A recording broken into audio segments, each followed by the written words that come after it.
सांगूंक कोत्ता ज्या पद्दतीन आतां पळय तेणें आपणाचे प्रॉब्लम पळय फुडें काडला मिडियाच्या फुडें आनी कालूय ते हेचेर सांगलेले हितून दाखयता आमचो पुलीस फोर्साक कांय अधिकार ना पळय तो हालीं हिंगा दाखयता की गुंडाराज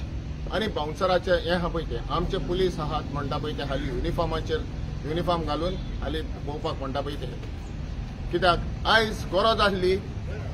कितेंय तर इश्यू आहा तेंचो पुलिसान येवन हातीन घेवपाचे नो हे बाउन्सर आनी गुंडार सो हितून दाखयता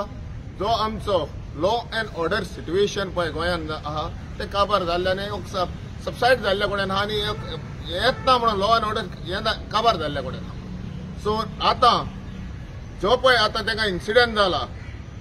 तो हितून बिंग अ फॉरेन नॅशनॅलिटी हो न्यूज आमचो भायर वयतलो शंकर बाबान सांगला पळय हे न्यूज भायर वयतलो आनी भायर वचोन हेचेर परिणाम ट्युरिजम सेक्टर आमचो ट्युरिजम मिनिस्टर सांगता ट्युरिजम आमकां हाय एंड ट्युरिस्ट येतले हितून आमचे दाखयता हे आमचे गुंडाराज जाला पळय ते आनी हाय एंडूय ट्युरिस्ट येनात आनी ज्या पद्दतीन आमकां पळय हो मार बसता तो मानसोनाक ट्युरिजमाक बरो हो ट्युरिजमाक ह्यो वयर धरून येता पळय तो आनी जे पळय गुंडाराज जाता दाखयता ते हितून आमच्या बाउन्सर घालून हितून पुलिसी काबार जाल्ल्या कडेन आनी लोकांचो डिमोरलायज जाता हें ना जावपाक आमचो होम मिनिस्टर आहा प्रमोद सावंतान तेणें पळोवचें आनी हेचो कितें आहा सुटावो तो करून दिवचो इतलेंच म्हजें